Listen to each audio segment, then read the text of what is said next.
Muy buenas tardes, bienvenidos a la presentación del plan de gobierno de la doctora Lourdes Flores Nano, candidata a la alcaldía de Lima por el Partido Popular Cristiano, PPC Unidad Nacional.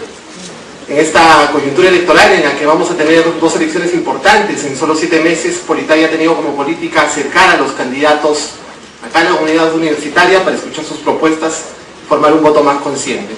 Lo hemos hecho a través de nuestro ciclo de candidatos presidenciales, en el que estuvo presente PPK, estuvo Marco Arana, estuvo Yehude Simón, estuvo el señor Ollanta Humala, y hoy iniciamos una nueva etapa rumbo a las elecciones municipales y tenemos el gusto de presentar a la doctora Lourdes Flores Nano. Nos acompaña en la mesa de analistas el profesor Fernando Tuesta Soldevilla, el profesor Eduardo Darián y la profesora Mayen Ugarte. La mecánica del evento es, primero hay una presentación libre de la doctora Lourdes de 30 minutos, luego de ello habrá 2 rondas de preguntas de los analistas y luego una tercera ronda de preguntas del público. Bien, dejo con ustedes entonces a la doctora Lourdes Flores Nano.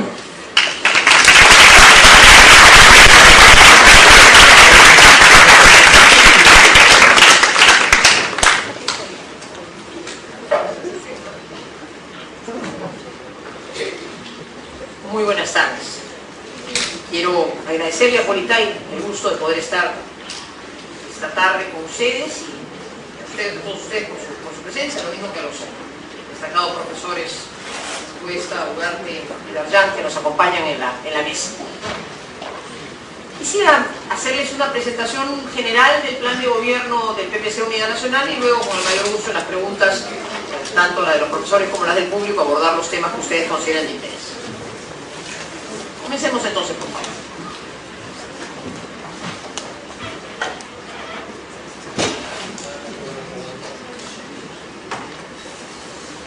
Empezamos.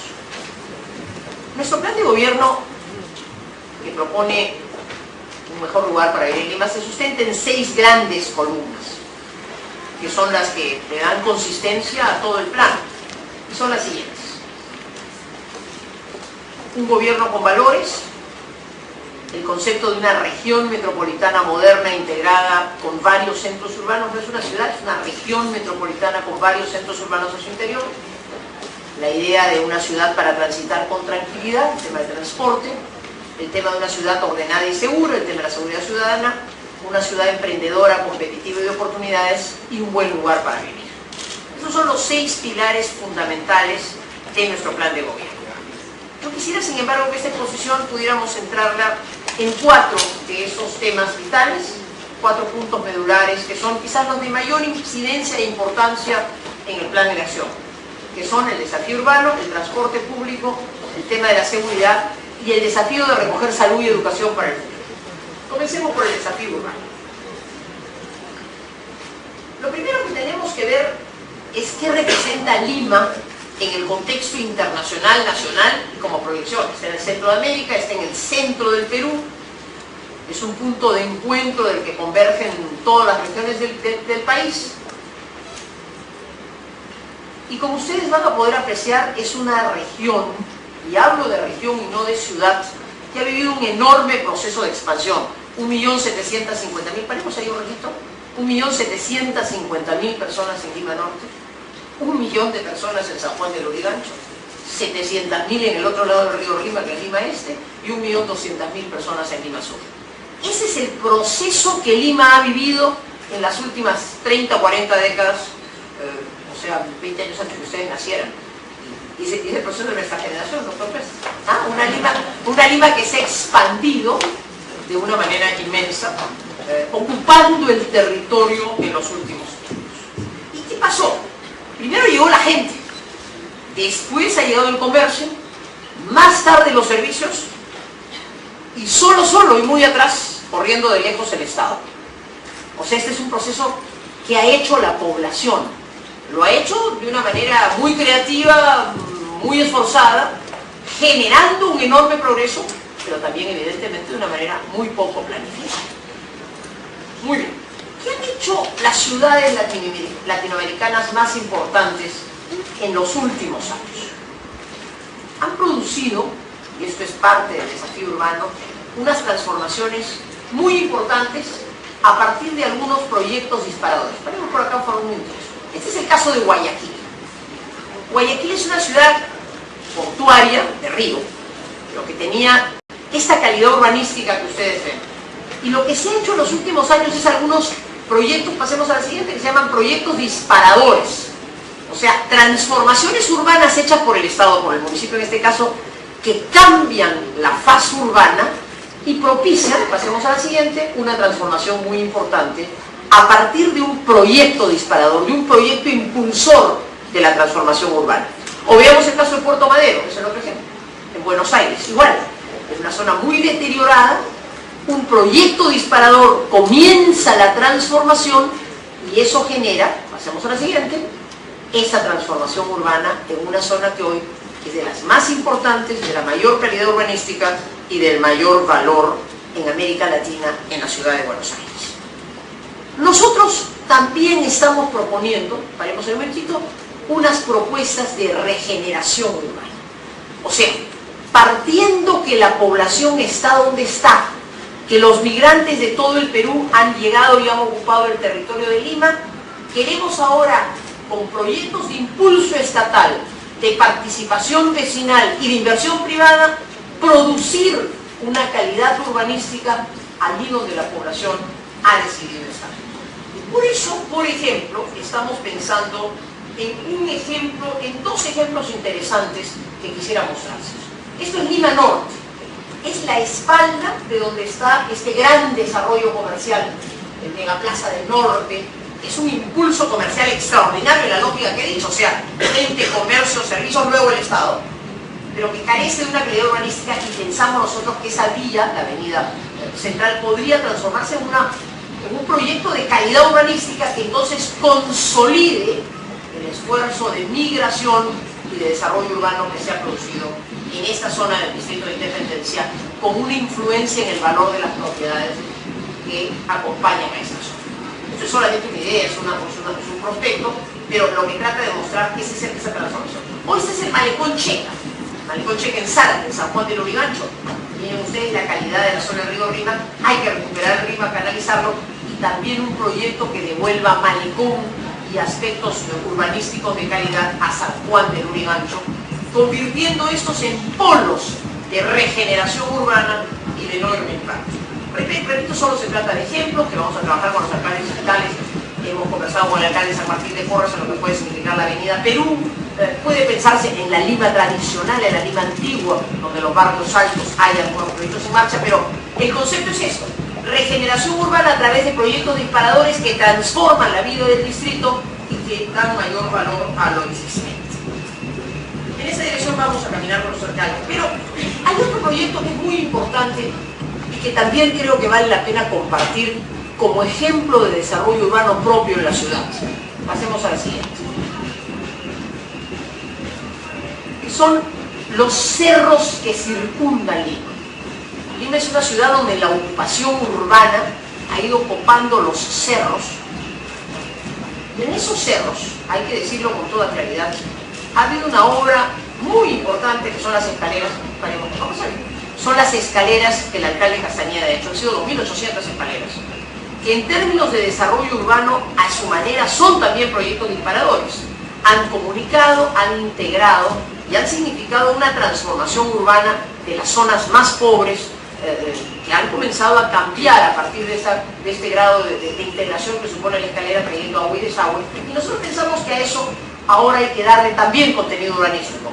Espacio público, muros de contención, que son el gran clamor de los asentamientos humanos en términos de protección y de mejoramiento de viviendas, con lo cual las áreas periféricas de la ciudad que han comenzado a recibir este impulso urbano a partir de las escaleras puedan también comenzar un proceso acelerado, impulsado por el esfuerzo que ha significado este desarrollo urbano en las zonas periféricas.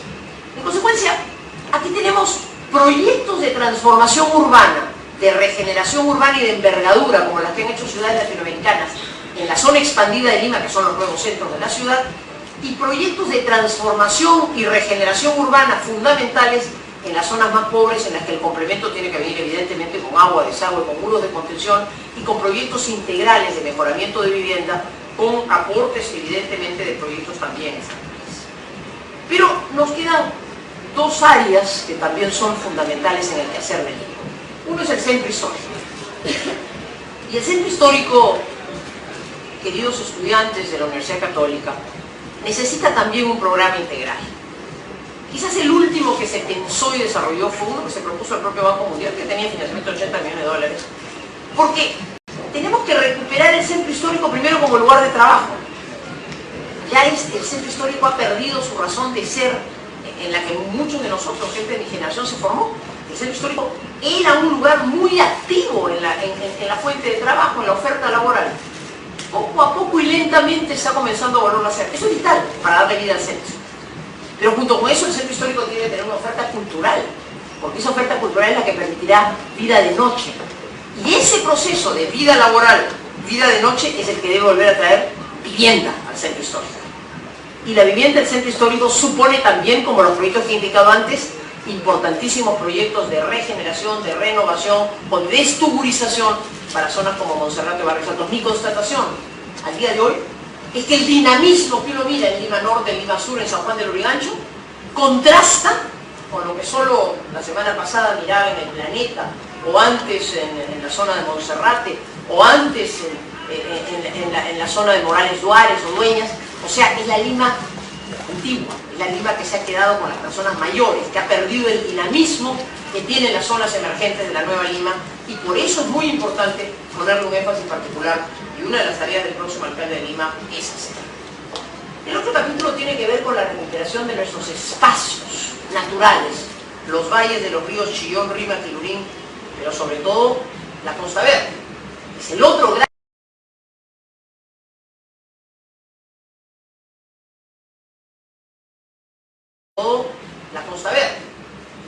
gran desafío de la ciudad. Y por eso nuestro plan en la Costa Verde también es muy puntual. Es un plan que pretende recuperar el malecón. No es posible tener playa probablemente todo el año, ni toda la extensión de la Costa Verde, pero sí un malecón de tránsito permanente durante los 12 meses del año, y no solamente en los meses de verano. Una zona que pueda tener, como lo ven ahí, playa, pistas y los acantilados protegidos, como se ha decidido en una ordenanza reciente, de modo tal que podamos tener el gran espacio público que haga que Lima vuelva los ojos al mar, porque es probablemente la mejor capital sudamericana para poderlo hacer. No estamos pensando ni en proyectos habitacionales, aunque sí pensamos que el centro histórico y la Costa Verde deben ser lugares de vida permanente las 24 horas al día y los 365 días al año. Muy bien, pero todo este propósito urbano de una ciudad de migrantes que ha hecho un enorme esfuerzo, tiene que tener también un compromiso para que la modernidad suponga resultados concretos y beneficio concreto. Lima, queridas y queridos amigos, no podemos cerrar los ojos frente a este proceso maravilloso de progreso y de avance hecho con pujanza por los migrantes que llegaron a la ciudad. Contrasta con una ciudad en la que todavía hay 20% de la población que carece de agua y de desagüe y que tiene necesidades fundamentales. Y por eso nosotros estamos pensando en una serie de proyectos que nacen de la modernidad traída a Lima y que tienen que tener un impacto directo en el bolsillo de la gente. La expansión del gas doméstico, por poner un caso. Eso implica, y hay que resolver una serie de trámites administrativos, pero eso implica inmediatamente un impacto en la economía popular, que significa una disminución sustantiva de casi la tercera parte del presupuesto de las economías más pobres. Hay que impulsar que el gas está en Lima, se quede en Lima y llegue a nivel doméstico resolviendo todas las trabas y las dificultades. La puesta en marcha del mercado mayorista de Santa Anita, por ejemplo, es otro proyecto que puede tener un impacto en la ciudad inmenso, además de servicio al agricultor, que puede tener una incidencia directa en el costo de vida de la gente muy grande. Desde luego, la expansión del agua y el desagüe. Y por eso nosotros estamos planteando con mucha claridad que la Municipalidad de Lima, lo mismo que el Gobierno Regional del Callao y el de Lima Provincia, debería tener un lugar en el directorio de SEDAPAL para poder controlar todos los aspectos que están vinculados a la provisión de agua. Pero también pensamos que la juventud debiera tener la posibilidad cada día más amplia y extendida, en nuestra ciudad lo está, pero mucho más con la expansión de la banda ancha, de poder llegar a tener internet sin límites, y por eso nuestro proyecto en Lima Conéctate es un proyecto de expansión y de masificación del acceso al internet. Es fundamental recuperar espacios públicos de calidad. Ese es un capítulo vital, desde el barrio, para hacer, como veremos más adelante, una Lima más segura, además de un tema de descanso y de recreación. Y finalmente, creemos que en la economía de la ciudad, la lucha frontal contra la corrupción, uno de cuyos elementos tiene que ver con la mayor transparencia, y en nuestro plan de gobierno, por ejemplo, con la simplificación de trámites y el gobierno electrónico, todo eso nos debiera dar un marco muy importante para disponer de más recursos y para hacer que la economía familiar crezca y se desarrolle. Todo eso es parte de lo que la modernidad y el progreso de Lima debe dar. Vamos ahora al tema del transporte público, que es probablemente uno de los temas más difíciles y complicados que la ciudad tiene ahora. Pero un segundito ahí, yo quisiera compartir con ustedes primero una reflexión que es vital comprender para que las soluciones posteriores de carácter técnico se entiendan suficientemente.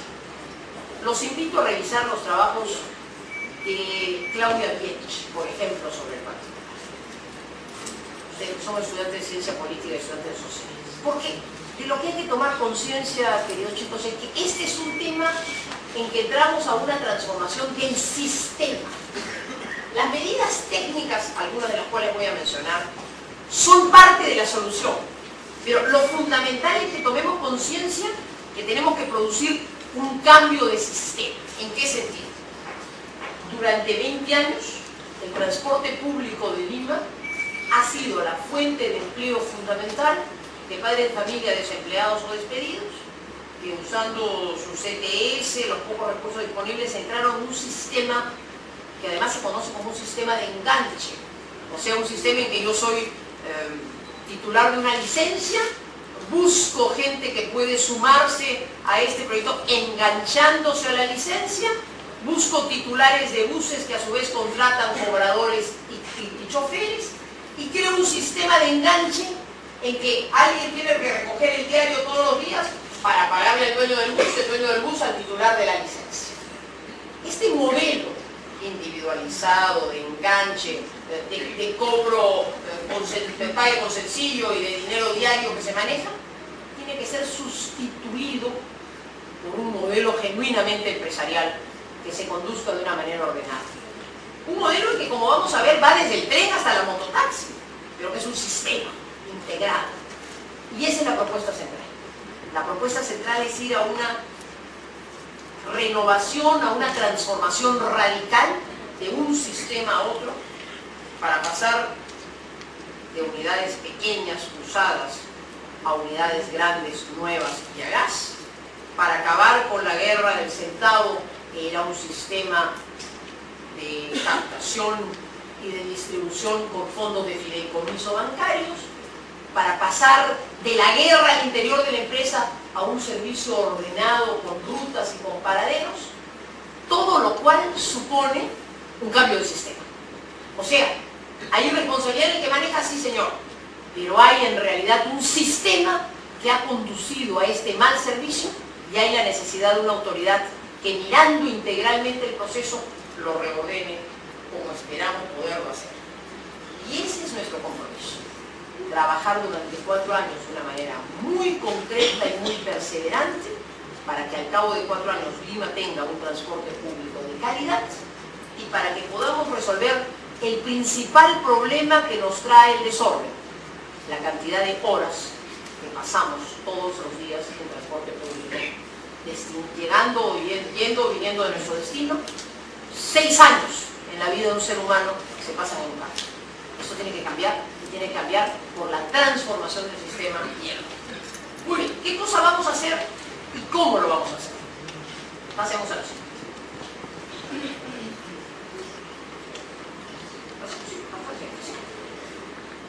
Pues este es un compromiso de ordenamiento. Vamos a partir de lo que tenemos. El corredor número 1 del Metropolitano ha tenido 1000 dificultades en su puesta en marcha, pero constituye el inicio de una transformación, una modernización del transporte que nosotros creemos que debe continuar.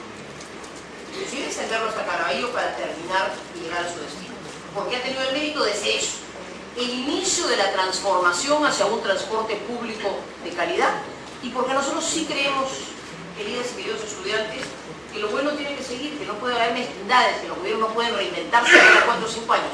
Hay un proyecto en marcha, hay que terminarlo y darle continuidad. A ese sistema fundamental que está uniendo el norte con el sur, que es el metropolitano, nosotros le vamos a agregar un plan. Ese es otro tema fundamental, es el tema del tren. Tenemos una primera línea que es el tren eléctrico, que está en marcha, y nosotros, paremos ahí un segundito, por favor, y nosotros estamos proponiendo, siguiendo el estudio japonés, ir a un sistema de metros que tiene 4 rutas fundamentales, una de las cuales debiera ser un subterráneo. Pero hablemos con toda claridad.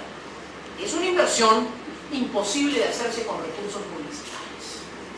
Con recursos municipales exclusivamente eso es imposible de hacerse.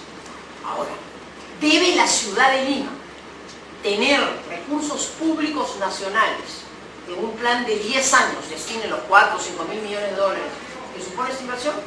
Yo no tengo la menor duda.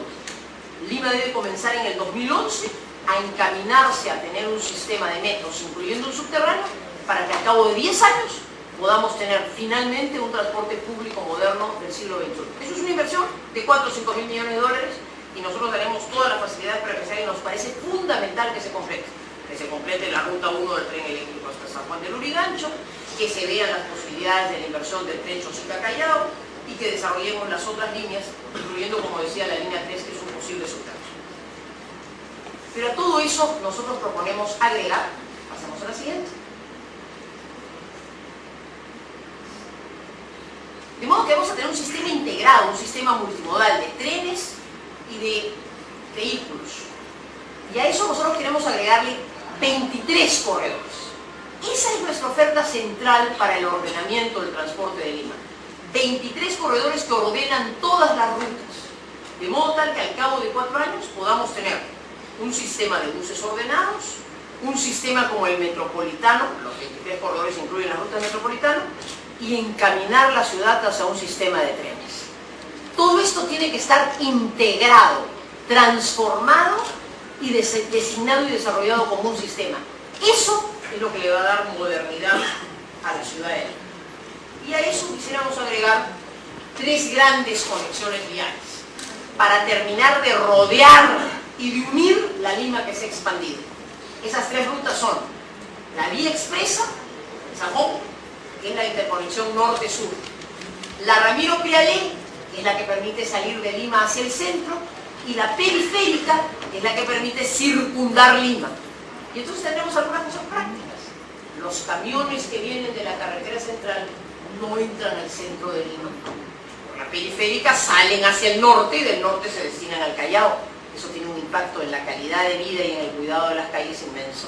Si a su vez unimos la Panamericana Sur a la vía de evitamiento y luego la periférica, estamos rondando Lima. En buena cuenta, Lima ya no puede seguirse pensando como se concibió originalmente. Hay un centro y todo es radial hacia el centro. Eso ya no se puede seguir pensando así. Lima tiene que pensarse unida, articulada y engarzada en toda su periferia, porque hoy día cada uno de esos núcleos urbanos constituye un centro nuevo. Esa es la dimensión de la tarea por realizar. Una unión, una uniformación, una interconexión de Lima y un sistema de transporte público moderno que engarce esos puntos de destino. Que no sigamos perdiendo tanto tiempo de nuestras vidas transportándonos de un lugar a otro. Eso es lo que tiene que cambiar. Ese es el sentido de la modernización del transporte. ¿Cuántos ómnibus, qué vías, qué rutas? Soluciones las que vengan. Además, tienen que estar acompañadas de una cosa fundamental que es cuántos pasajeros van de un punto a otro para que las líneas sean rentables. Pero el objetivo central de una política urbana moderna y de una política de transporte moderna es permitir un transporte de calidad y seguridad para no seguir produciendo esa pérdida de tiempo horrorosa que hoy tenemos en nuestra vida. Esa es nuestra propuesta. En 4 años ordenar el transporte público para permitir que uno llegue o salga de su destino a la mitad del tiempo que hoy tiene y al mismo precio. Siguiente tema, seguridad, que no tiene que ver con estos escaloncitos, ¿no? ¿Cómo vamos a hacer Lima más segura? ¿Cómo ¿Cómo vamos a lograr que nuestra ciudad esté más segura? Porque este es el drama de hoy de la ciudad de Lima, el más importante. Lo hemos visto hace algunos días de una manera tremenda, en el caso de esta niña Romina, cuyos abuelos han sido asaltados en el Sajón. Lo hemos visto hoy, de una manera impune, un hombre que ha dañado a una mujer quemándola, se le da libertad. O sea, la inseguridad que hoy vive la ciudad es una ciudad dramática, es una ciudad que se afecta en la casa y que afecta en las calles. Según la encuesta de la Católica, los lugares más inseguros de la ciudad son el paradero, antes que la calle el paradero, lo cual tiene que ver inmensamente con lo que he hecho hace un instante. La encuesta de la Católica revela, presentada sobre el tema de seguridad, que la ciudadanía siente que el lugar más inseguro es el paradero. Es un drama. Es un drama que la casa sea insegura, que el lugar donde tengo que ir a transportar no me ofrezca seguridad y que la calle sea insegura. O sea, hay que acabar con ese tema de la inseguridad. Y nosotros estamos dispuestos a tomar el toro por las asas. Los alcaldes no lo han hecho, y hasta cierto punto por una explicación razonable. Porque el sistema de organización de la defensa de la seguridad le da a la Policía Nacional una autonomía. El alcalde no manda sobre la policía, el alcalde no conduce la Policía Nacional. Y entonces hasta cierto punto los alcaldes han dicho: usted me da una atribución nominal, pero no me da el poder real. Bueno, yo sí quiero decir con esto, quiero decirlo con toda claridad, estudiante de ciencia política. Miren, hay momentos en las circunstancias y en el liderazgo de una persona y en las atribuciones que una institución tiene que tienen que ser cumplidos. En mi concepto, el gran deber del próximo alcalde de Lima es poner orden en la ciudad. El gran deber es entregar 24 horas del día para liderar ese tema con la experiencia necesaria de articular a los otros actores y poner orden en el transporte, como lo he dicho hace un instante. O sea, la gran tarea del alcalde de Lima de los próximos años es una tarea de articulador, de ordenador, de organizador de la ciudad. La Lima de hoy, de progreso, de enorme dinamismo, tenemos que organizarla, sin sacrificar, dándole al contrario el enorme peso que ha tenido la envergadura de este esfuerzo popular. Y por eso quiero referir en la siguiente primera 10 medidas, que son las que nosotros creemos son fundamentales para abordar el tema de la seguridad ciudadana sin perjuicio de las preguntas que puedan venir. Pasemos por favor. La primera es liderazgo. Hay que asumir el liderazgo político en la lucha contra el crimen y contra la delincuencia. ¿Cómo hacerlo? La ley le da al alcalde la capacidad de presidir el Consejo Metropolitano, el Consejo Regional de Seguridad Ciudadana. Esa es la instancia a la cual hay que hacer concurrir a todas las autoridades. Allí se tiene que sentar el director de la 7ª región policial, se tiene que sentar el representante de la Corte Superior, que tendrá que ser el presidente, se tiene que sentar el fiscal superior decano de Lima, se tiene que sentar el director regional de educación, de salud y el sector privado. Los 3 alcaldes de los distritos más poblados. Si el alcalde no va, comenzamos a bajar el nivel y terminan yendo autoridades en decisión. Si la alcaldesa de Lima se sienta a presidirlo personalmente, a ver si no va a venir el presidente, el director de la 7ª región, y a ver si no van a venir quienes tienen que venir. Y estoy seguro que voy a contar con el respaldo de la ciudadanía y de los medios de comunicación para exigir la presencia de quienes tienen que tomar decisiones. La primera actitud tiene que ser liderazgo político. En buena cuenta, ganas de comprarse el pleito, y yo he decidido comprarlo, porque me parece que es el drama de la ciudad. Yo no quiero, chicos, una ciudad como México, que me encanta, me parece una ciudad dinámica, moderna, extraordinaria, pero en que uno se demora 6 horas para llegar a un sitio y te asaltan en todas las esquinas. Yo no quiero ni para nosotros ni para ustedes esa vida. Creo que no la merecemos y hay que trabajar en esta dirección.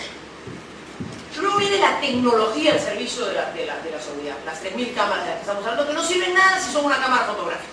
Son 3.000 cámaras con todo un sistema de software, de comunicación para interconectar. Si interconectamos Policía Nacional, Serenazo, 50.000 policías privados, 50.000. Y juntas de vecinos tenemos bomberos y ambulancias, tenemos 80.000 personas en la ciudad que pueden servir de ojos y de un sistema de comunicación para efectos de seguridad. Recuperación de espacio público, vital. Las canchitas deportivas en los barrios son hoy día los principales fumaderos. Eso tiene que cambiar. Tenemos que transformarlas en zonas que sean realmente oportunidad para los jóvenes y lugares seguros. Prevención con la juventud y la familia. El plan cuadrante, que es fundamental, que es la zonificación. Mientras más pequeñas sean las áreas de intervención, más control puedes tener. Por eso nuestro plan se llama Barrio Seguro, Lima Segura. Porque hay que ir al barrio. No son planes del Lima y del Perú, no, es el plan del barrio. Del cuadrante 4 de San Juan del Lurigancho.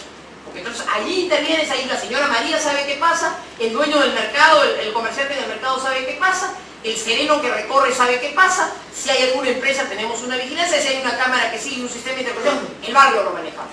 Ahí hay que bajar, a ese nivel, con planes operativos muy concretos. Serenazgos distritales coordinados a nivel metropolitano.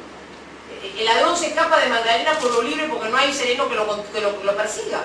Serenazgo tiene que ser sin fronteras, como se ha dicho, y debidamente coordinado entre todos. Patrullaje compartido entre la policía y el serenazgo en todo Lima. El octavo punto es fundamental. No nos engañemos, Lima necesita 10.000 policías más. Tarea que tenemos que ir juntos. Se encontrar recursos municipales, pero hay que demandar que el gobierno, en lugar de tanta discusión estéril de problemas que se van a resolver entre 4 años, comiencen en el presupuesto del 2011 a poner recursos para que tengamos finalmente los 10.000 policías más que necesitamos. Eso es fundamental. La calle tiene que estar más protegida. El noveno punto es un tema que no puede ser más caro a mi compromiso como abogado. Un juez en cada comisaría. Eso no cuesta. Hay 4 juzgados de paz en un distrito, bueno, señor, vaya uno a la comisaría. Bueno, eso lo discutiremos con el presidente de la Corte en el Consejo Metropolitano y haremos todo lo necesario para que haya juzgamientos más rápidos, más eficientes y finalmente una central de emergencia. ¿Quiere la policía que sea el 105? Yo no tengo ningún problema, pero que funcione. Un solo número, no un número que cuando tú llamas te dice llámeme más o menos después que ha muerto, ¿no? Entonces eso hay que acabarlo. Tenemos que tener un sistema operativo rápido. Estas 10 medidas, dentro de un plan mucho más amplio, comienzan con lo primero. Yo me voy a comprar el pleito. El alcalde de Lima tiene que comprarse este pleito, porque si no se lo compra, ¿quién se lo compra? Todo el mundo pelotea y nadie toma la decisión.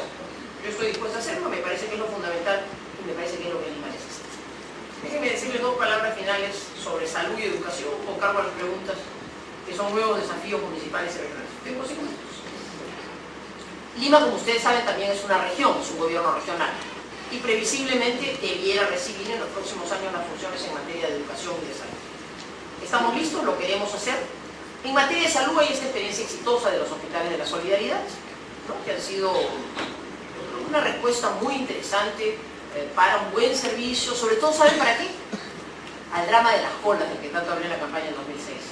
Ahí ha habido atención inmediata y la gente ha estado feliz de pagar sus 8 soles por ser atendido de forma inmediata, porque lo que falla en nuestro sistema de salud es eso. No hay atención, no hay respuesta inmediata. Yo creo que ese es el gran mérito de los hospitales de la solidaridad, que nosotros creemos que deben continuar, incluso con más especialidades.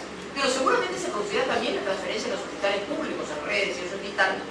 Y estamos poniendo un énfasis particular en la prevención. Por ejemplo, todo el tema de desnutrición, niños de 0 a 5 años, es clave. Yo creo que hay la posibilidad de poder llevar adelante planes de prevención muy priorizados, muy bien focalizados en la primera infancia para comenzar a construir hacia adelante y en otros temas vitales, cáncer, por ejemplo. Políticas de prevención en materia de cáncer pueden disminuir inmensamente, particularmente el cáncer materno, el cáncer de la mujer, ¿no?, cáncer uterino. O políticas de promoción que están vinculadas al mejoramiento del barrio, de la salud, en tuberculosis. Los índices de tuberculosis en Lima son muy fuertes, lo cual revela esta dicotomía de la que hablamos. Una ciudad que se moderniza popularmente con un enorme, lo que tiene 20% de población en pobreza. Entonces hay que trabajar en esas 2 dimensiones y yo creo que podemos concentrar recursos de manera eficiente para lograrlo. Y en materia de educación, que es el otro gran reto, probablemente también en estos años vendrá, la tecnología creo que es el gran instrumento de la formación y de la educación hoy. Se ha avanzado mucho, hay maestros a los que se han llevado laptops, alumnos. Tenemos que lograr que realmente la tecnología se ponga al servicio de la educación. Este creo que es el gran desafío para lograr una educación de excelencia que pueda, a través precisamente del uso de mecanismos modernos, expandirse. Pero hay otras cosas que hay que hacer. El 75% de los colegios de Lima hoy día solo tienen un turno. Antes se tenía 2 turnos porque se pensaba que en la vespertina iban unos alumnos y otros en la mañana. Hoy ya no. Entonces hay que ir a una jornada escolar más grande. Una jornada escolar más grande supone, por supuesto, readecuar los salarios de los maestros en el marco de la carrera magisterial y supone comprometer, por ejemplo, la alimentación.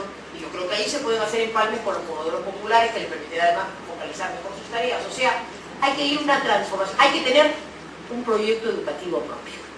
Si Lima Metropolitana recibe educación, tiene que ser para desarrollar un proyecto educativo propio que sea el comienzo de una modernización de la educación. Piensen ustedes, chicos, que en Lima el problema ya no es acceso a la educación, los chicos van al colegio.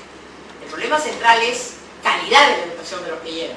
En consecuencia, estamos en la capacidad de poner en marcha este empeño con mucha fuerza, incluso recibiendo los colegios bastante mejorados, los colegios simbólicos o emblemáticos que el gobierno va a recibir. pero hay un gran desafío todavía en la educación inicial, en los guaguaguasis, en los pronoís. Hay un reto muy grande para poder tener un proyecto integral y eso es parte de lo que queremos hacer. Y mi última palabra tiene que ver con el último mensaje que verán ahí. ¿Qué les quiero decir a mis compañeros de la Universidad Católica? Varias décadas yo antes, pero esta es mi casa de estudios. Aquí me formé y todo lo bueno o mal, todo lo bueno que tengo se lo debo, entre otras cosas, a esta universidad. Todo lo malo es a lo que no aprendí bien. Pero yo le tengo a esta casa un enorme gratitud, porque aquí aprendí los valores que se sumaron a los valores de mi hogar y de mi escuela. Porque aquí aprendí lo que es el Perú, en su dimensión y en su variedad. Cuando nuestras discusiones siempre amplias, siempre abiertas, siempre tolerantes, siempre creciendo en el respeto a la opinión ajena, aunque polemizáramos muy duramente, como siempre lo hicimos, y en mis tiempos más duramente, porque era un mundo mucho más polarizado. Aquí hemos librado batallas muy duras, pero siempre con respeto por el adversario. Porque yo creo que la buena política tiene un propósito. Hemos librado batallas muy duras, pero siempre con respeto por el adversario. Porque yo creo que la buena política tiene un propósito, generar confianza. Los buenos gobiernos tienen un objetivo, generar confianza en la población. Y particularmente, si ustedes me lo permiten, en su generación, que es una generación desconfiada de la política, que es una generación descreída del quehacer gubernamental. Si Dios me da el privilegio de poder cumplir esta tarea, espero no solo que se cumplan los planes que estamos proponiendo, espero generar un gobierno cercano a la gente, porque creo que hay que volver a recuperar confianza. Yo creo en la democracia y es el único sistema en el que creeré. Yo creo en una democracia hecha en base a instituciones y es el único sistema en el que creeré. Yo creo en la descentralización porque acerca el poder a la gente, pero creo en el poder de la gente. Creo en la fuerza de los ciudadanos. Ustedes son estudiantes de ciencia política porque estudian el comportamiento de los ciudadanos en la polis, en la ciudad, en la vida cotidiana. Eso tiene que agradecer por la confianza. Y el gran desafío de la democracia es que la gente no se desenchufe, que la gente no sienta que la democracia no le sirve. Yo quiera que esto es lo que podamos hacer en 4 años. Son planes que tienen un alto contenido técnico, profesionales que lo hagan viable, pero sobre todo una gestión que por ser eficiente y por ser honesta, recupere la confianza. Quizás este es el gran reto de este plan y de estos próximos años, que la ciudadanía confíe en sus autoridades. Yo quiera que se sepa. Muchas gracias.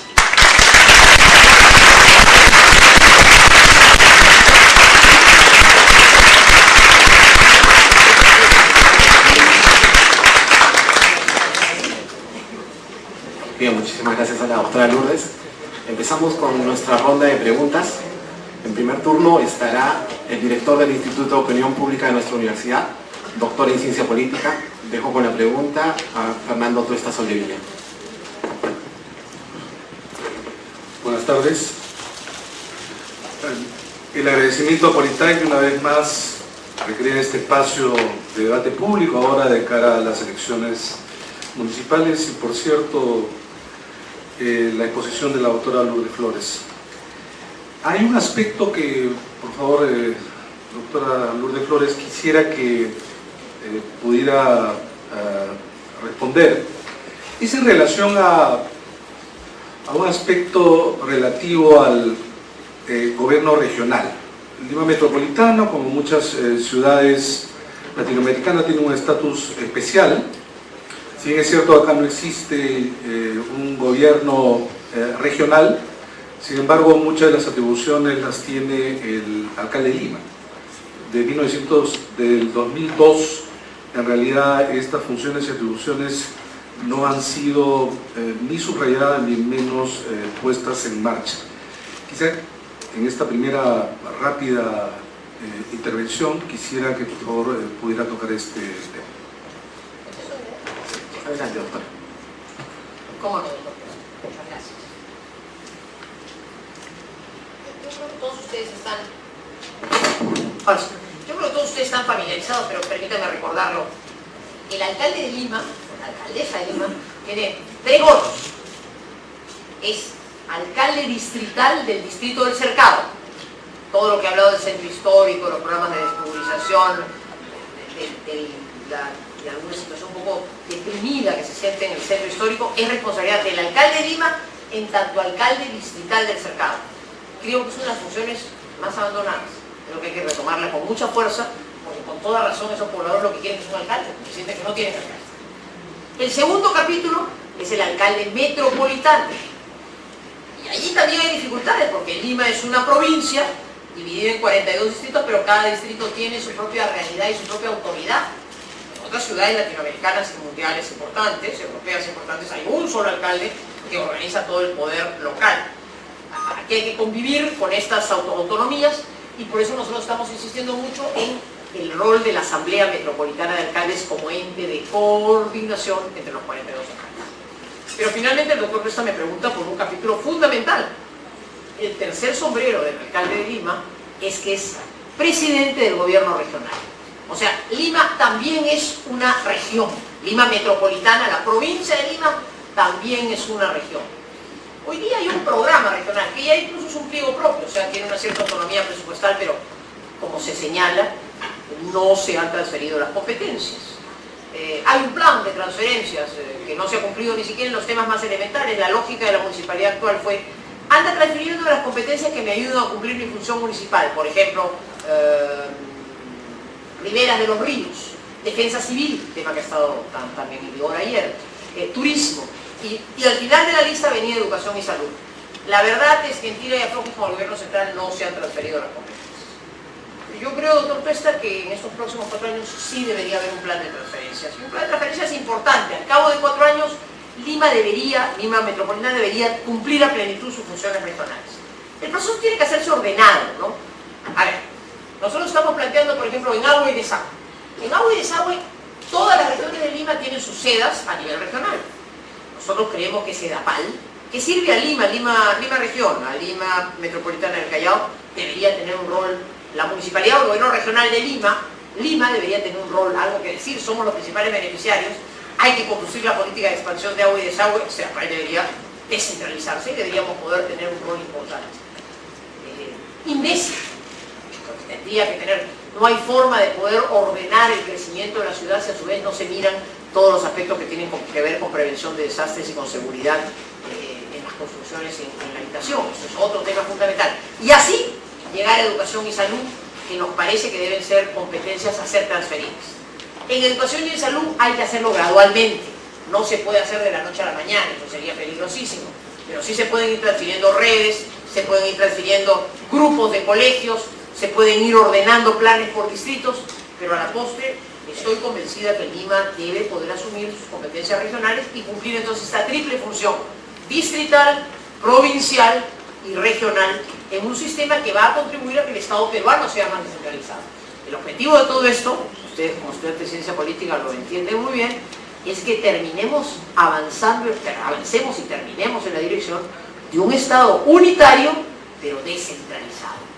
Yo creo que la capital de la República merece una situación y un tratamiento propio de una región metropolitana, pero con poderes descentralizados. Por una razón final, porque además, como habrán visto en mi exposición, yo no hablo de Lima como una ciudad porque no lo es más. Al comienzo de esta campaña nosotros comenzamos a plantear la idea de una Lima policéntrica, con varios centros, hasta que con atinado criterio algunos expertos me dijeron: es que es mucho más que eso, y tienen razón. Lima en realidad es una región en cuyo interior hay varias ciudades, y por eso parte de lo que queremos hacer administrativamente es desconcentrar la municipalidad para tener también gerencias que atiendan Lima Norte, Lima Centro, Lima Sur, San Juan del Lurigancho. Cada una de esas son realidades urbanas para todo lo que ya les he explicado. Pero esa es la Lima de hoy. La Lima de hoy es una gran región metropolitana de más de 8 millones de habitantes, con ciudades a su interior, ciudades de 1 millón de habitantes, más que muchos departamentos del Perú. En consecuencia, esa es la dimensión de la tarea, y sí creo que las potestades regionales tienen que transferirse y haremos lo necesario para que haya una transferencia regional. Bien, la segunda pregunta estará a cargo de la coordinadora de la Misión de Gestión Pública de la Facultad de Gestión de nuestra universidad, exgerente de Goberna, empresa de consultoría especializada en gestión y políticas públicas, la profesora María Ugarte.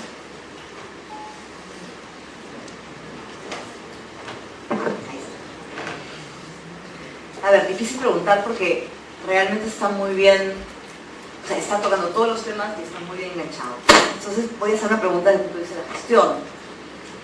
Y la Municipalidad de Lima, como casi todas las entidades del Estado peruano, está bajo el régimen 276, es decir, el régimen de labor, donde la mayoría de gente está en el régimen antiguo de la gestión.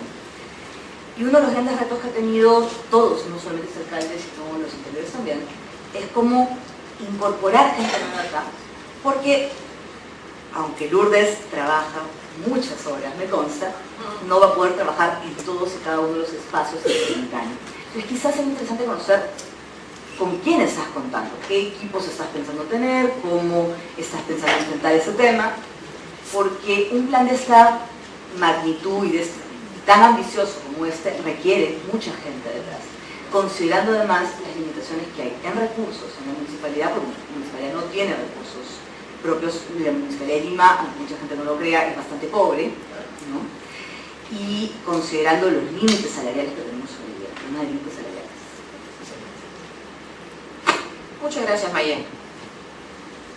Qué bueno que podamos, estas son cosas pues que a veces en la televisión, en los programas, es difícil conversarlos, y yo me alegro mucho que me permitan hoy día, con más profundidad, con la pregunta que ustedes han, conversar ya los detalles de temas de gestión pública, como los que plantea la doctora Ugarte con tanto acierto. Primero, tiene razón. Una ciudad, les voy a dar dos cifras nada más para que vean la dimensión de las cosas. Una ciudad de 8 millones de habitantes como Lima, con más de 8 millones y medio, tiene un presupuesto más o menos de inversión para, porque en fin, tiene un presupuesto general de unos 1.300 millones de dólares, de los cuales van a quedar para poder hacer obra pública en 4 años no más de 300, perdón, son 1.000 millones de soles, de los cuales van a quedar para hacer obra pública no más de 300 millones de dólares en los 4 años, o sea, 70 millones de dólares anuales. Eso en una ciudad de la envergadura de Lima es nada, es nada. ¿Verdad que hay un poquito más? Que es una capacidad mayor de endeudamiento dentro de los límites que te pone el Ministerio de Economía y Finanzas. Esa capacidad de endeudamiento puede ser, son 300 millones lo que se tienen en 4 años, puede ser unos 100 millones de dólares más para endeudarte. Primer gran desafío, los 300 millones nosotros los hemos cuantificado en los planes prioritarios y ahí estás contás y morimos, no hay mucho más. Esos 100 millones de dólares adicionales de endeudamiento que te pueden permitir de repente pagar para el grado y reperfilar, etc., tienen que tener un gran objetivo. ¿En qué consiste la habilidad? En que si tengo 100 millones más de endeudamiento, tengo que multiplicarlo 6, 7, 8, 10 veces con inversión privada. Si no, vamos muertos. O sea, no imaginemos una ciudad como Lima, boyante en miles de billones de recursos, no los tiene. Por eso la priorización de los proyectos es muy importante y la lógica público-privada es fundamental. Si Lima puede endeudarse 100 millones de dólares más, hay que usarlo para poder captar a su vez con esos 100 millones de dólares 10 veces inversión privada. Por eso, por ejemplo, las vías periféricas tienen que hacerse por inversión privada, pero son vías que circundan la ciudad. Y algunos proyectos disparadores tienen que tener el impacto que hago el proyecto, pero inmediatamente logro inversión. Lo digo porque, primero, para que midamos las consecuencias del tema y para que contrastemos también. El Callao ha tenido la mitad del presupuesto de Lima y la 10ª parte de la población. Y ha recibido canon todos los meses, destinado a educación, por lo cual ha tenido además un objetivo concreto. Pero esa es la envergadura del tema. 8 millones y medio de habitantes de Lima recibimos un presupuesto de apertura de 1.200, 1.300 millones, frente a 500 que sirve 800.000. Y lo que queda para inversión y obra pública son 70 millones de dólares al año, que por 4 son 300 millones, con endeudamiento 400, de eso estamos hablando. Por eso cuando se plantea el tema del tren o del subterráneo, yo digo, perfecto, me parece lógico que Lima lo tenga. Pero eso tiene que hacerse de la mano del gobierno central. Ahora, les hago los números al revés por el lado del IGB y del crecimiento del presupuesto, y me parece perfecto que Lima pueda tener 400 o 500 millones de dólares al año destinados para hacer un sistema de metros, porque Lima aporta el 40% del IGB, ¿no es cierto? Que a su vez es el tercio de los ingresos nacionales de un PBI que va a ir creciendo. Entonces, es lógico, es absolutamente sensato, pero hay que hacerlo como gobierno central. Lo digo porque el tipo de función pública que tenemos que cumplir no puede seguir siendo una función burocratizada y chata. Está acá conmigo el doctor Mario Castillo, profesor universitario en esta casa, destacado jurista, y él ha dirigido el equipo que ha visto toda la parte de gobierno. Por ejemplo, ¿qué es lo moderno en la administración contemporánea? Ir hacia el gobierno electrónico. Tenemos que ir dramáticamente hacia el gobierno electrónico. Hemos identificado los 200 y pico de trámites que tiene un TUPA, ¿no? O sea, el formulario de procedimientos administrativos. Hay unos 20, 30 que no tienen ningún sentido que uno pierda tiempo en ir a la municipalidad. Por ejemplo, sacar una partida. Sacar una partida es un tema que uno puede hacer por internet, ¿no? Ya, por último, pues necesita para ir a recoger la partida. Pero el trámite debe poderse hacer licencias que estén expedidas y que quiero copias. Todo aquello que el funcionario no tiene sino que ir a un sitio, sacar el papel y dártelo, deberíamos ir hacia fórmulas electrónicas. Luego tenemos una segunda categoría de trámites que son los que necesitan un paso administrativo. Vamos pues a crearnos un paso. Entra por una ventanilla, me citan una vez y la administración hace todo lo demás, como manda la ley de simplificación administrativa. Y hay procesos más complejos que sí tendrán que tener un seguimiento. Entonces, ese ordenamiento yo creo que tiene un impacto en eficiencia y tiene un impacto en servicio a la comunidad. Pero luego la doctora Ugarte ha tocado un tema vital, que tiene que ver con un tema general de Estado que yo espero que el próximo gobierno corrija. Una administración de la envergadura de Lima, como algunas instancias públicas, para que se den una idea, una ciudad con 8 millones, una región como 8 millones de habitantes, es más grande que Bolivia. De eso estamos hablando, es un país. Entonces, lo que necesita es una administración pública con solvencia.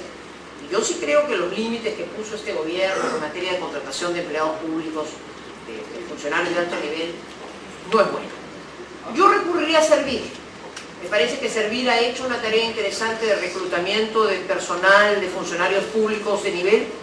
Creo que pueden ser una fuente de información, pero me gustaría, como ella ha dicho, como la doctora Ugarte ha dicho, reclutar sobre todo profesionales jóvenes, valiosos, que quieran comenzar a hacer una tarea pública.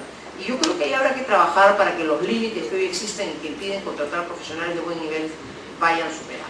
Entonces, sí creo que Lima tiene que hacer un esfuerzo de modernización de su administración, tanto por el lado del servicio al ciudadano para ser más eficiente, como para poder concentrar a su vez la capacidad de recursos públicos que puedan desarrollarse. Hay dos instituciones que me parecen muy importantes de modernizar en Lima. Uno es el Instituto Metropolitano de Planificación. Porque todo esto que les he dicho y esta visión de Lima tiene que tener un ente que planifique el desarrollo. ¿Por dónde va a crecer Lima en los próximos 20 años? ¿Dónde quieren ver ustedes a Lima en los próximos 20 años? Probablemente las Pampas de Ancón son un lugar para crecer. Probablemente las Pampas de San Bartolo son otro lugar para crecer. Son los dos lugares de expansión natural de Lima. ¿Vamos a permitir que la invasión siga siendo la regla? Imposible. Hay que planificar, hay que zonificar. La Municipalidad de Lima tiene la posibilidad a través de la zonificación de mejorar la gestión urbana. Entonces necesita gente de muchísimo nivel. Es el pensamiento de una ciudad que es la capital de Sudamérica, que puede ser la puerta de entrada y salida en el Pacífico Sur. De eso se trata, hay que pensar en grande y por lo tanto necesita una administración más eficiente. Y el otro capítulo que me parece muy importante fortalecer es la entidad promotora de la inversión. Si les estoy diciendo que contamos con pocos recursos, necesitamos un ente promotor de inversión muy fuerte, del primer nivel, como lo que en su momento ha tenido la administración pública, porque hoy día las ciudades en el mundo compiten. La inversión viene a las ciudades compiten por captar inversión, y yo quisiera poner a Lima en el escenario de poder ser un ente que capte inversión. El último tema en materia salarial es que tenemos una enorme contingencia y peligrosa contingencia, y hay que resolver. Es un problema que se ha venido pateando mucho tiempo. Son aquellos trabajadores que fueron despedidos y que la Corte Interamericana ha ordenado su reposición o su compensación.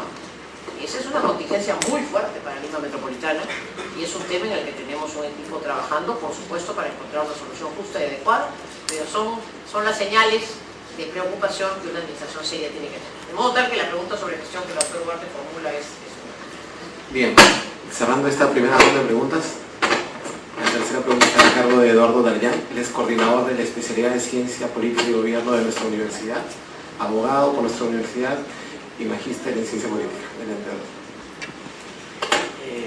Gracias a Politario, otra vez un evento excelente, uno más de varios. Yo personalmente estoy bien contento con la forma en que está la campaña municipal. Me han pedido que hable un poquito más de temas políticos, ¿no? Me gusta la campaña municipal porque después de mucho tiempo, después de un fujimorismo en el cual más que hablar de obras y propuestas hay una polarización política clara, más fuerte gobierno-antigobierno, luego en unos primeros años después de la transición todavía como que los temas no se asentaban, veo una campaña municipal que está desarrollándose en torno a propuestas, ideas, y creo que de lejos es mucho más interesante de lo que promete la campaña presidencial que al revés. Me quedaba pensando que parte del éxito de una campaña municipal interesante es que algunas personas que estaban en la presidencial antes ya no van a estar ahí. Su caso como candidata mucho más fuerte y el de Susana Villarán más débil en la presidencial, pero que también aportaba ideas. Ahora la campaña presidencial parece un desierto con poca nulidad de ideas, ¿no? Pero yo quisiera plantearle dos temas, uno de ahora y uno de después, vinculado a este escenario que he mencionado. Ahora, parece que la campaña ha cambiado, luego de un excelente, creo yo, golpe y marcar la cancha de corrupción, anticorrupción, ese tema como que va, si se comprueba la salida del Escuri, va quedando fuera y se abre un nuevo panorama en el cual usted va a tener que, digamos, mantener el discurso técnico, pero como que va a cambiar un poco el tono de la campaña. ¿Cómo atraer ese votante de Puri que fue puesto en una línea de decencia y no decencia? Ese votante que apoyaba al candidato supuestamente no decente, digamos. ¿Cómo va a hacer usted para acercarse a este candidato que sin duda debe estar un poco molesto con usted por ese tipo de calificación? La segunda, breve, sobre el tema es, si usted gana la candidatura, el PPC, Unidad Nacional, en su momento intentó construir partidos de arriba hacia abajo, candidaturas presidenciales, con cierto éxito, que buscaban articular, y no se logra, ¿no? Por diferentes razones que no vamos a tocar. Pero ¿cómo vería usted un PPC de abajo hacia arriba, un PPC que construya una propuesta municipal o de gobierno nacional, justamente haciendo uso de las posibilidades que da diferentes gobiernos municipales de la ciudad? Eduardo, muchas gracias. Y déjenme, aprovechando su pregunta y contestando todos los temas, hacer con ustedes una reflexión, a ver si les interesa y les gusta como tema de futuras investigaciones. Es un tema del que siempre he tenido en la cabeza y que ahora, con relación a su tercera pregunta, me va a permitir desarrollar. Primero, creo que ha sido una campaña interesante, sí. Para mí, un uso demasiado larga, o sea, nunca había una campaña municipal en que en febrero te pedían debates. Es más, esta invitación de Politay la recibí cuando... En marzo querían ya que viniera a hablar del plan de gobierno, ¿no? Entonces dije, no, pues chicos, en agosto, ¿no? Aquí estamos, feliz. Pero yo creo que estuvo muy bien plantear la polarización. Puede seguir o puede no seguir, eso alguien lo decidirá. Pero es que estuvo muy bien plantear el tema de la corrupción. Yo creo que era fundamental plantearlo. Creo que era un tema que estaba subyaciendo en la desconfianza ciudadana y que valía la pena ponerlo sobre el tapete. Las circunstancias lo han hecho mucho más gráfico, pero creo que era fundamental. Y por eso nosotros hemos dedicado un capítulo entero a Gobierno con Valores, para desarrollar temas de prevención en materia de corrupción, de mayor transparencia, de mayor control. Todo eso es vital, por lo último que les dije en mi exposición, porque creo que ese es un factor que corroe la confianza ciudadana, y en la corrosión de la confianza ciudadana, el debilitamiento de la democracia.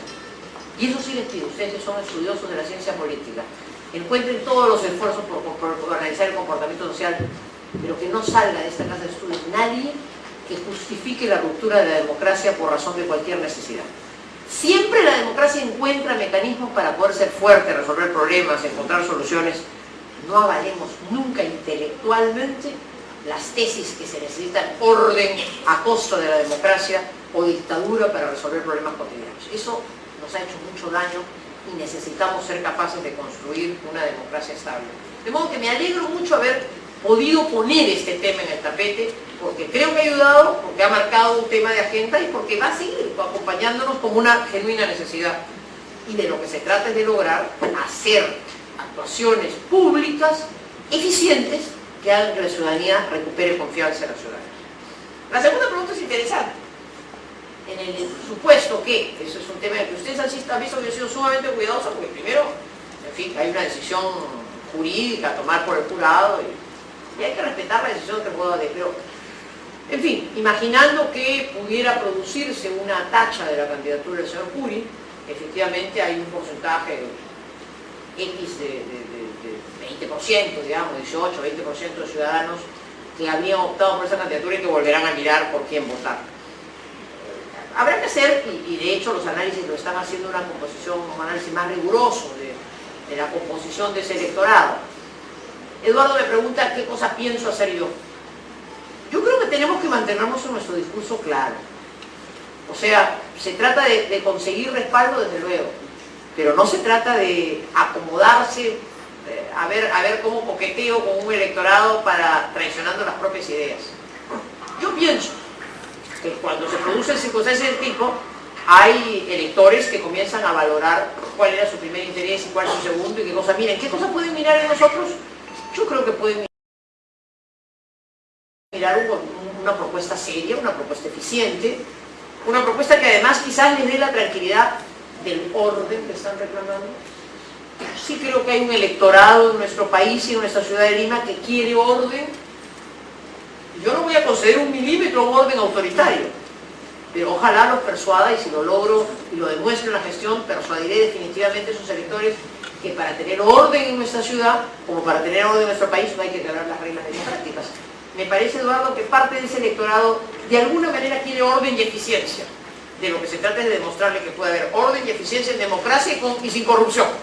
Y si lo logramos, creo que habremos educado a una parte del electorado de una manera muy interesante para el futuro. Y luego, muchas gracias por la pregunta de un PPC que se construye de abajo hacia arriba, que me permite traerles también esa reflexión que es la que quería hacer. Fíjense. Cuando comenzó el proceso migratorio a la ciudad, el mundo vivía un mundo mucho más polarizado, mucho más enfrentado, y las ideas políticas en el Perú eran ideas mucho más confrontadas. Porque yo les digo que en la década de los 70 nos echábamos aquí en este auditorio, ¿no es cierto?, que ha puesto las sillas rojas de reivindicación a viejos tiempos. ¿No? Y nosotros librábamos pues batalla encarnecida, ¿no? Acá había revolucionarios y habíamos reaccionarios que peleábamos contra los revolucionarios, ¿no? En fin, todos hoy día nos hemos encontrado en una posición mucho más centrada y lógica. Pero lo que era cierto es que se construyó la teoría, ¿no es cierto? La migración del campo a la ciudad es el germen de la revolución. O sea, Lima va a estar circundada por un cinturón de miseria desde donde puede surgir las bases para una revolución, digamos, fruto de este desborde popular. Tan es cierto esto que extremada la tesis, no me refiero a los actores democráticos que sostenían esa tesis, sino a los actores radicales, que Sendero Luminoso consideró que cuando daba el salto a la ciudad producía ya la condición estratégica para la toma de poder. O sea, siempre se imaginó que el cinturón de Lima, que comenzó siendo un cinturón de enorme miseria. Ayer, antes de ayer, estaba en la década de los 40, pues un personaje se llamó Poncho Negro, invadió los cerros del Agustino, ¿no? En un barrio que se llama 7 de octubre. Caminaba el martes, el miércoles con Olivia Cano, candidata regidora. Acá estábamos en 11, 10 de la noche en el Agustino tocando puertas. Ya es otra cosa, es otro dinamismo. Entonces, ¿qué es lo primero, Eduardo, que a mí me parece muy interesante para el estudioso de ciencia política? El proceso migratorio de Lima y el comportamiento político que ustedes estudian tanto es el reflejo de una realidad que, déjenme decirlo con una pequeñísima vanidad para nuestras ideas, ha demostrado que el ser humano, a pesar de la dificultad, vive en un permanente esfuerzo de superación personal y de búsqueda de progreso, más que en el afán confrontacional de encontrar la solución a su vida como consecuencia de una pugnacidad con otros sectores sociales. O sea, la teoría de la lucha de clases.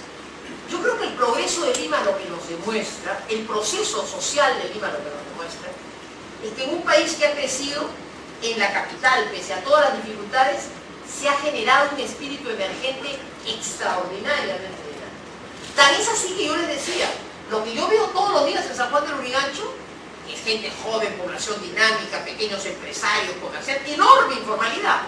Contrasta con la parte más antigua de Lima y más dormida, porque se ha quedado una población mayor, sin esperanza. O sea, el tema del progreso ha tenido que ver con este afán dinámico de superación en medio de una economía informal. Entonces, claro, les decía hace un rato, el transporte tiene que transformarse, sí, pero no nos satanicemos para comenzar. Han sido 20 años de capitalización, que nacieron de qué? De la más absoluta informalidad. ¿A alguien le cabe la menor duda? ¿A alguien le cabe la menor duda que la gente vino con dinero en efectivo, compró una combi usada, le pagó al otro que se guardó la plata y que hubo transporte que nadie... ¿Hay alguna duda que lo que se ha movido en Lima durante muchos años ha sido una economía informal a partir del transporte? No, pues así fue. ¿Qué hacemos? ¿Crucificamos a todo el mundo? No. Partamos que este es el proceso social en Lima. Es un proceso de progreso, todavía incompleto. Entonces, cuando Eduardo me pregunta el papel que a un partido como el PPC le toca, creo que será una extraordinaria experiencia de construcción política, satisfechos de ver que las ideas que propugnamos, aunque no necesariamente inicialmente nos hayan seguido, yo he tenido unas buenas votaciones en Lima, o sea, nuestras fuerzas políticas han recibido una buena votación en Lima, porque yo siento que este es el proceso urbano del Perú. Proceso urbano que hoy se extiende a Trujillo, a Chiclayo, a Arequipa, y por eso no van a ser tan aburridas las elecciones del 2011, porque ese mismo comportamiento hay que seguirlo y verlo. No en vano el señor Acuña gana en Trujillo y le quita a los compañeros Trujillo, porque es la expresión del cajamarquino que ha hecho plata en Trujillo y que ha desarrollado una nueva generación, y de la gente joven trujillana que viene de todo el norte, que genera un dinamismo. Es el nuevo proceso social del Perú. Ahora, ¿qué puede hacer una municipalidad? Y esa es mi apuesta. Yo creo que ese proceso de renovación urbana, de regeneración, de consolidar la expansión, de mejorar el transporte, de darle al transporte su lugar, nos va a hacer ser un país con su capital mucho más estable, con un sector medio mucho más sólido, y eso le va a dar enorme estabilidad al Perú.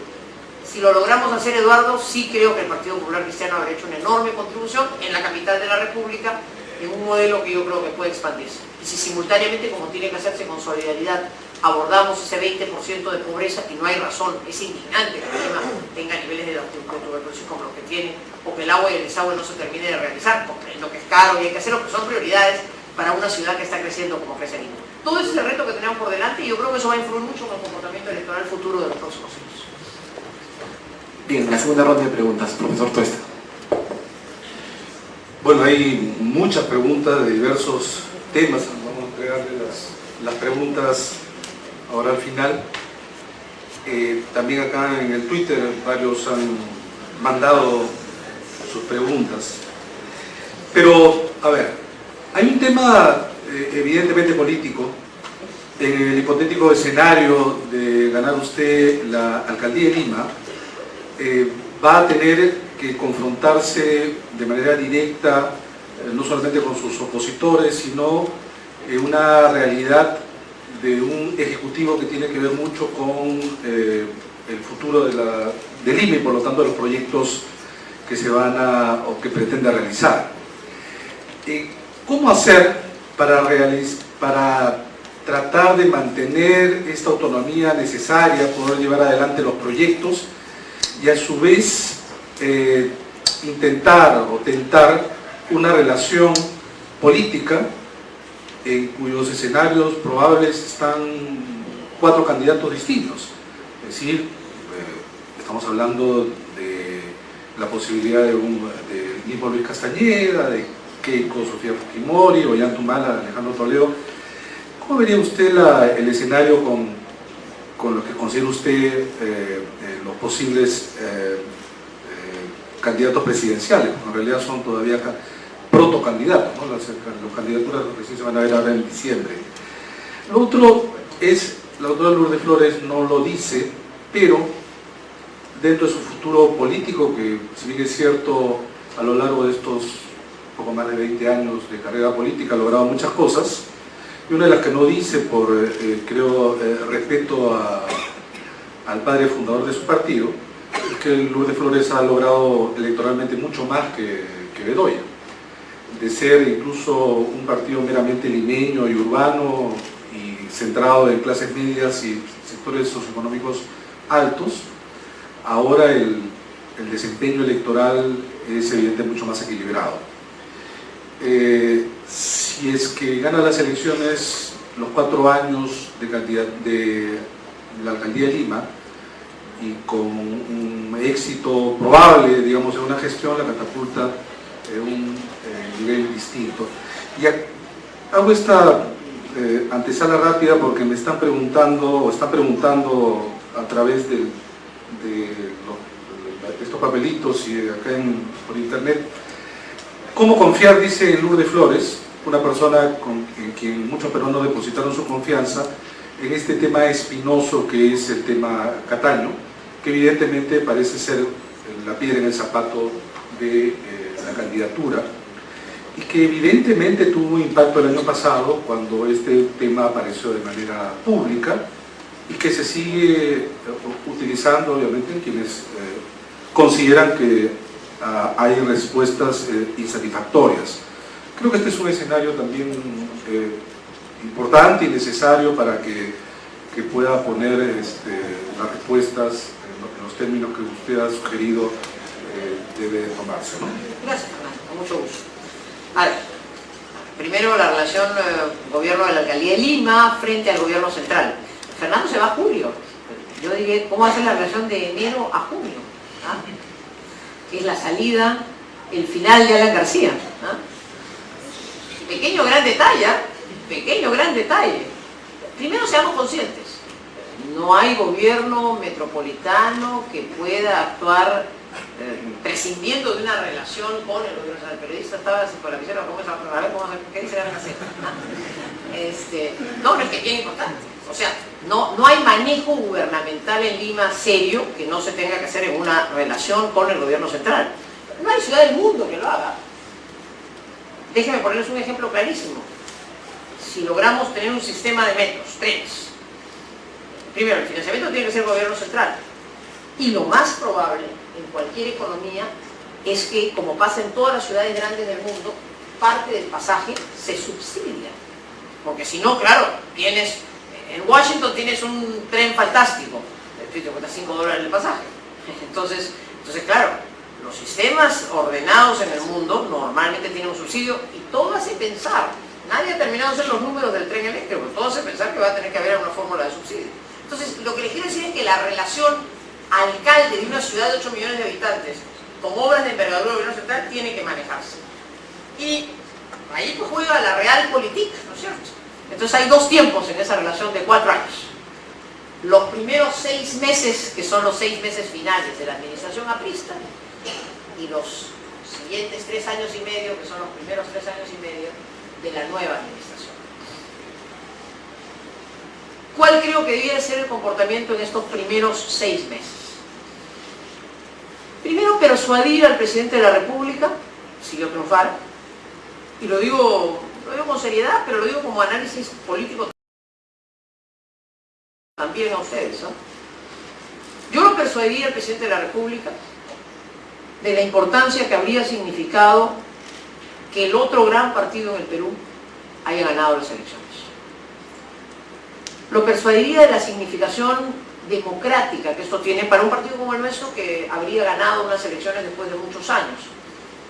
No la elección nacional, sino una elección metropolitana. Y procuraría, y les repito que se lo digo con toda seriedad, procuraría ofrecer el mejor de mis diálogos para convencerlo de lo que eso significa en la vida política nacional. Porque previsiblemente el APRA no va a tener un rol preponderante en el gobierno 2011-2016. Probablemente no lo va a tener. Él tiene una aspiración de volver en el 2016. Y ciertamente el APRA sí va a ser una institución que va a tener, yo creo que algún peso parlamentario, y el presidente de la República aspiraría a tener desde ese peso parlamentario un cierto control. Yo creo que el doctor Bedoya acertó cuando él dijo que de alguna manera había imaginado una suerte de tenaza, ¿no es cierto?, que ejerce una cierta influencia en la municipalidad, que hace que respecto de algunos candidatos yo tenga una vigilancia y ejerce un poder del Parlamento que haga que el presidente de la República también tenga un cierto control, y yo tengo una doble tenaza. Está claro que conmigo no tendría una tenaza municipal, tendría una aliada democrática, que es distinto, y muy importante, y muy serio, y muy poco tomado en cuenta. Pero mi relación con el presidente García sería decirle: señor presidente, usted ha gobernado 2 veces a través de una institución política. Y es muy importante que, si usted aspira a ser presidente en el año 2016, preserve la importancia de las instituciones políticas.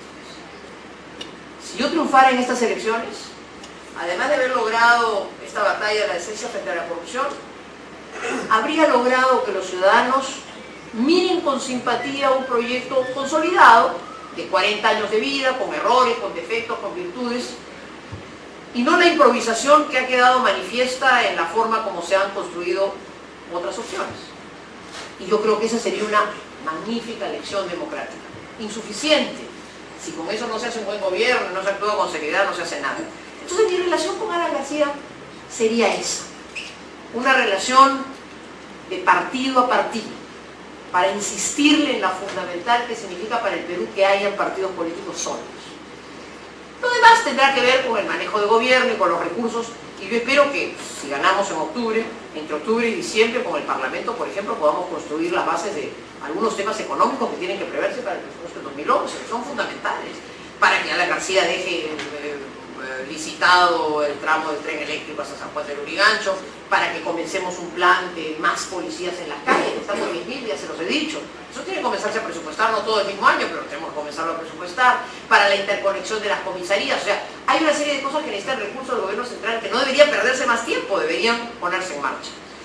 Y luego, todo el respeto del mundo, alguien que naturalmente tiene una aspiración de volver al poder. Y es un factor humano. Si además la vida le da la posibilidad de ser el presidente del Bicentenario, ya pues es la muerte, ¿no? 3 veces presidente de la República y en el Bicentenario, ya más que se le puede pedir a la vida. Y me parece perfecto, si tiene derecho a hacerlo democráticamente. Lo que pasa es que eso hay que hacerlo institucionalmente en el Perú. Yo no tengo ninguna objeción a que un ciudadano peruano autorizado a postular, postule 15 veces si quiere, si la vida le da. Lo que sí creo es que los proyectos personales no pueden debilitar las instituciones, porque eso le hace mucho daño a la democracia, y me temo que algunas veces eso es así. De modo que esa relación tiene que ser una relación franca, una relación democrática, y ojalá una relación de nivel que espero se dé para bien de la ciudad y para bien del país. Y en relación al próximo gobierno, yo honestamente, Fernando, pienso que cualquier presidente de la República en los próximos 5 años va a querer trabajar con Lima. Lima es el electorado más apetecible, ¿eh? Es 40% del electorado nacional, no hay ninguna razón para tirarle espaldas. ¿La economía peruana permite hoy día invertir en la ciudad? Sí, hay toda la lógica racional para hacerlo. Podrá seguramente haber más facilidades con unos que con otros, podrá haber un espíritu más de cálculo en unos casos y en otros. Siempre en la política hay una cuota de mezquindad, hoy usted que no vaya a crecer, siempre hay eso. Pero creo que eso se supera con un poquito de experiencia política y buen trato. Por lo demás, el PPC también jugará un rol en las elecciones del 2011, y espero que sea un rol importante. Y ese rol importante nos dará el peso también para hacer una fuerza que tenga algo que decir en ese escenario. Y yo confío además, ya será ocasión, si soy alcaldesa de Lima, de venir a hacer análisis político del tipo de día que no me corresponde, pero espero que entre enero, febrero y marzo en algún momento podamos conversar y que les pueda dar ya despojada de todo interés político mi punto de vista y las razones por las cuales yo creo que hay necesidad en el Perú, ya pensando en el 2011, de consolidar un proyecto de desarrollo en el país que no nos lleve a extremos y nos haga retroceder. Yo creo optimistamente que esa será la opción triunfadora en las próximas elecciones, y creo que esa opción mirará a Lima con muchísimo interés. De modo que no miro con mayor preocupación la relación con el gobierno central en los próximos años. En relación a la pregunta, primero la presentación tan generosa, yo creo que soy parte de una nueva generación en el partido que tuvo el mérito de la constancia de los fundadores. Ustedes que son estudiantes de ciencia política, yo les ruego que miren con atención los trabajos que se han hecho sobre los comportamientos electorales, la cantidad de partidos políticos de una elección, que han trabajado varios, como fruto de la volatilidad que ustedes estudian en sus cursos de ciencia política, pero como fruto de la volatilidad del elector peruano que vive de la fantasía y en cada proceso inventa y saca partidos y quita partidos, y candidatos que sacan y quitan partidos, porque no hemos desarrollado institucionalidad, solo 2 instituciones, y Acción Popular también, pero digamos, 2 instituciones venimos marcando el ritmo sucesivo de presencia por décadas en el país. El APRA, que duda cabe, con sus virtudes y defectos. El PPC con sus virtudes y defectos. La Acción Popular bastante más debilitada tras la muerte de Belaúnde y la muerte de Paniagua en el gobierno, digamos, fue un gobierno de transición.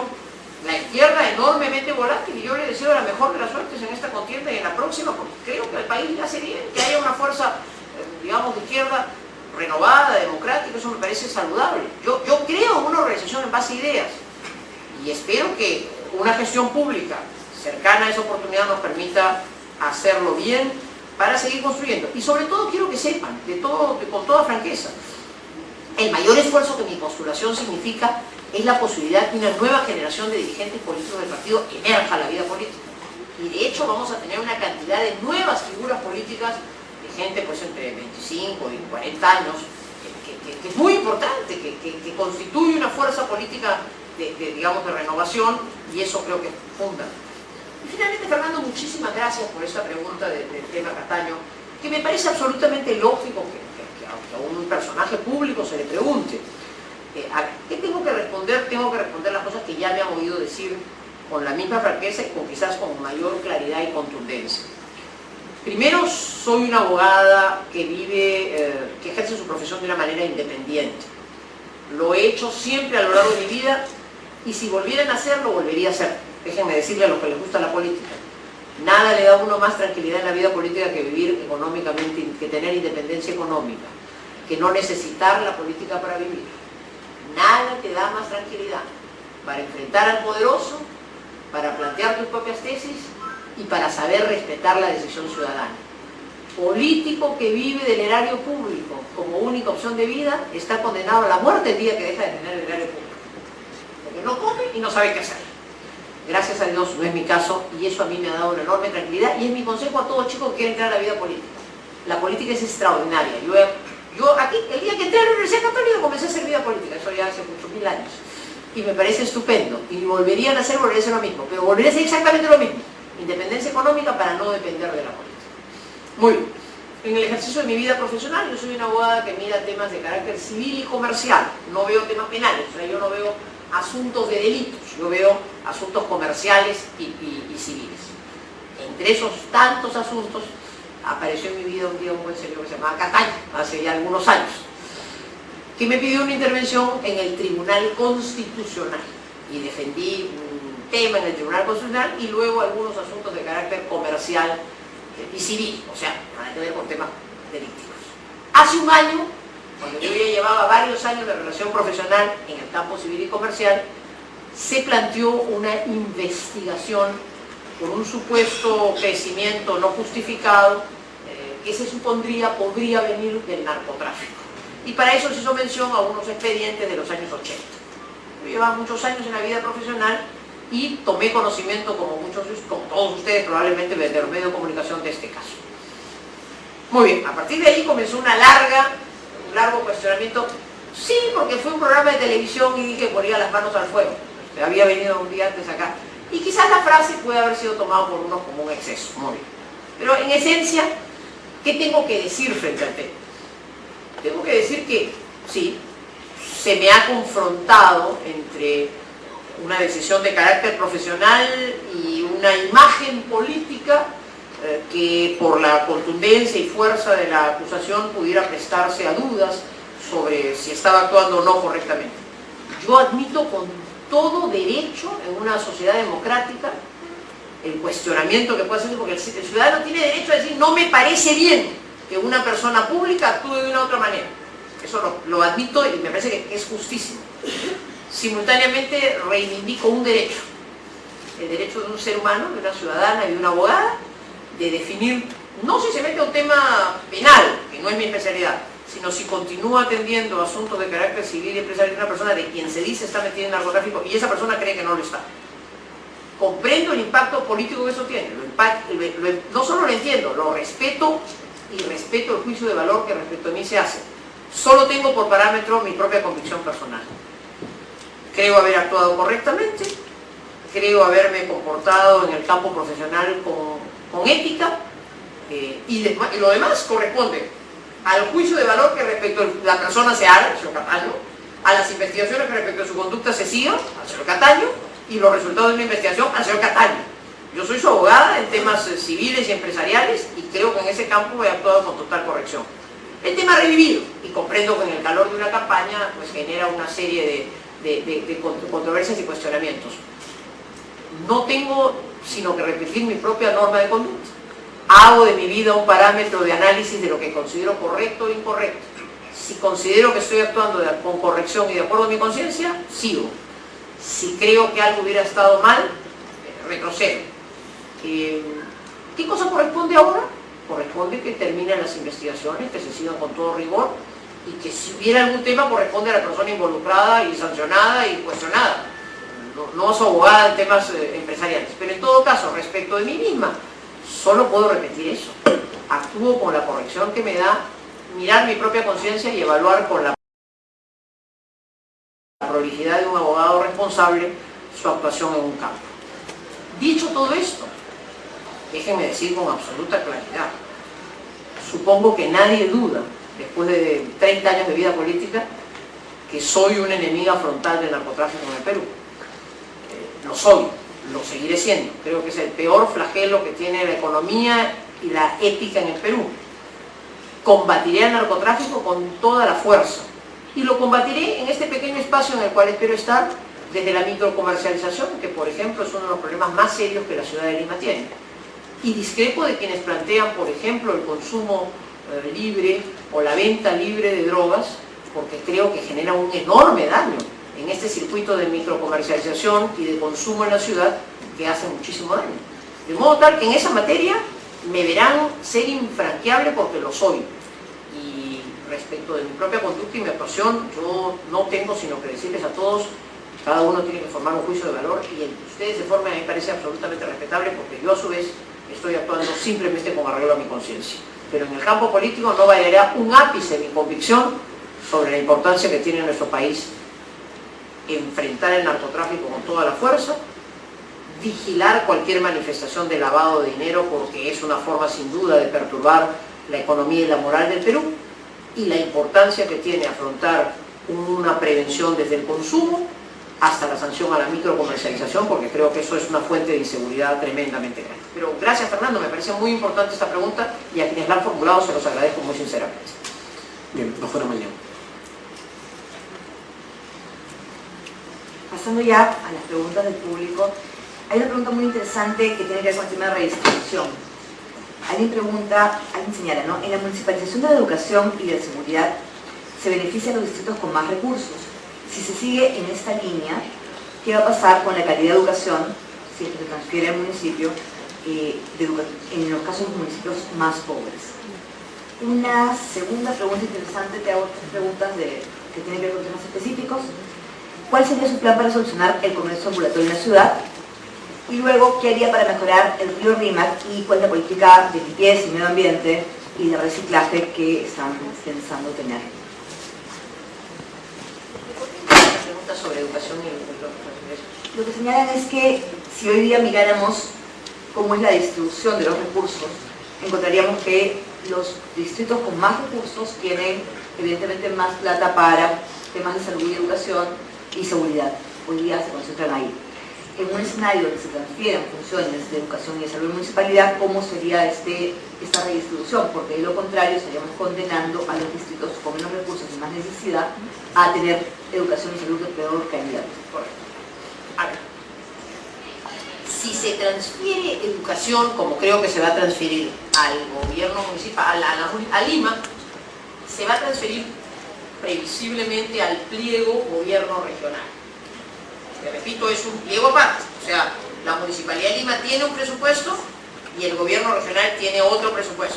Si viene del gobierno central, va a venir al pliego gobierno regional. Ese pliego gobierno regional recibiría los recursos totales de aquello que se transfiere.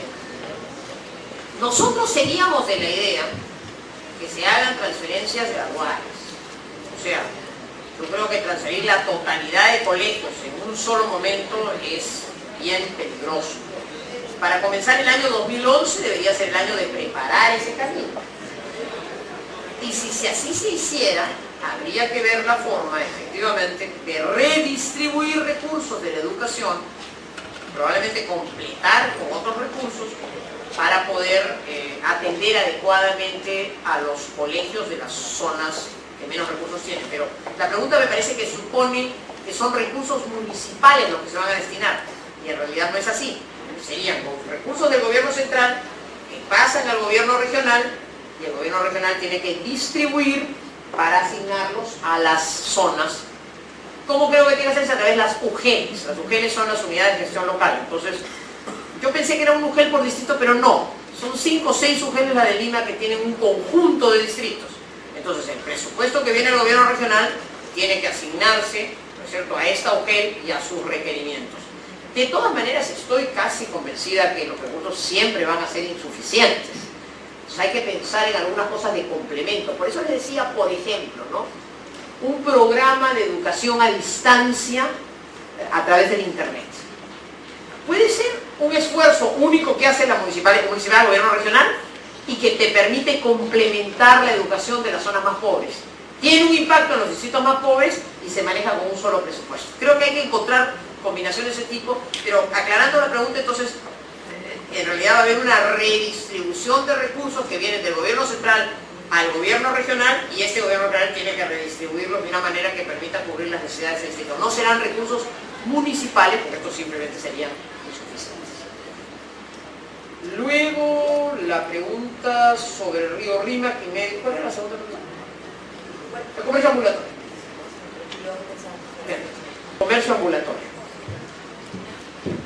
Se ha avanzado en este capítulo mucho, Lima, mucho.